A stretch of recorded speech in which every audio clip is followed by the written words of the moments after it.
The Last Room. Welcome back to Magic Verse, where memories blur, shadows move, and reality itself is a fragile thread.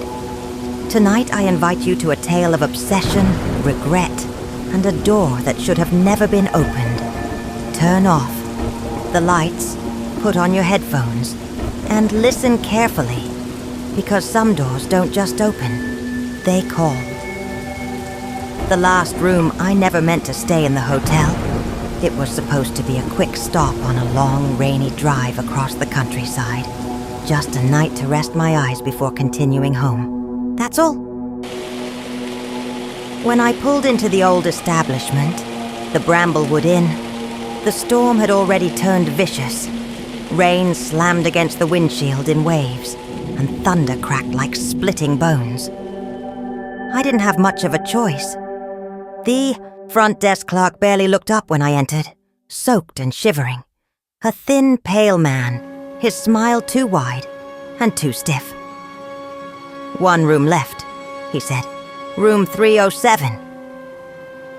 I almost asked for another, but the way he handed me the key, a heavy brass thing on a worn leather tag, made it feel like there was no room for discussion.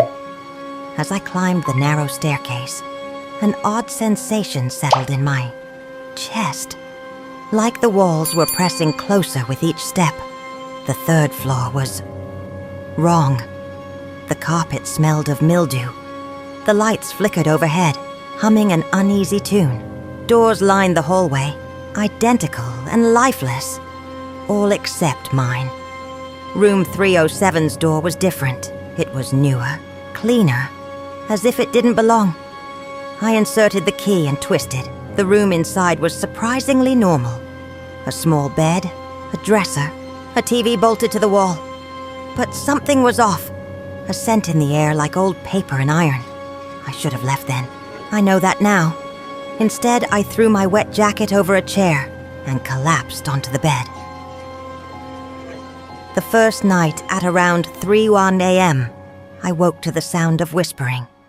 Not loud, just persistent.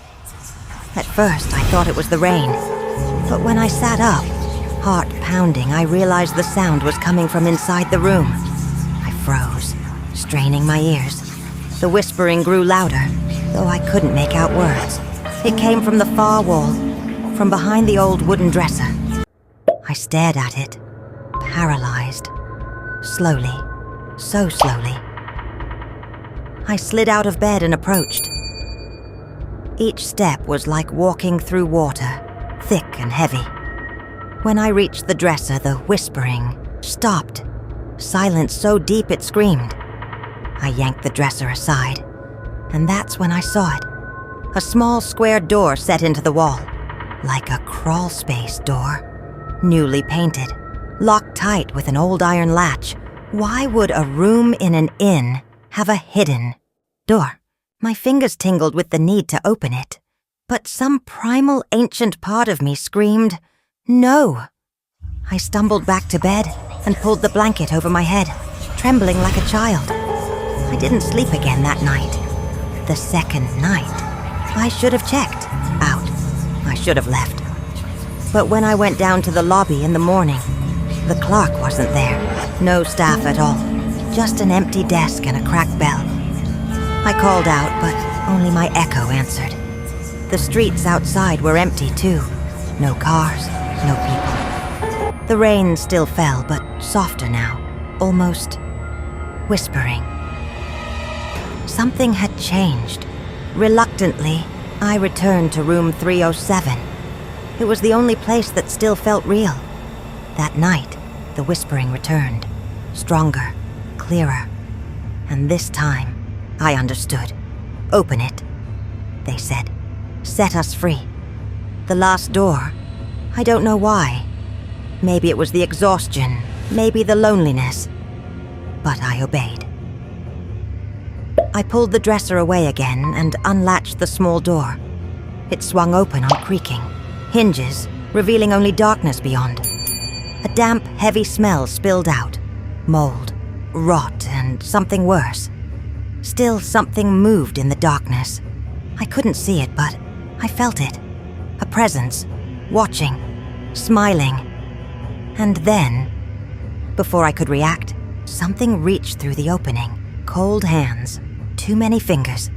They grabbed my wrists, my arms, my throat. I screamed, a raw, guttural sound. But no one heard. No one came. The walls seemed to melt around me, folding inward, pulling me into the blackness behind the door. The last thing I saw was the key to room 307, lying on the floor, its brass glinting in the dim light. Then, nothing. The final warning. If you ever find yourself at a roadside inn with a room they're too eager to give you, don't take it. And whatever you do, never open the last door. Because once you do, you're part of it. Forever. Some doors were never meant to open. Some voices should never be heard. But curiosity is a cruel master, isn't it? Tell us, would you have opened the door? Stay safe, and stay wary of the doors you can't explain.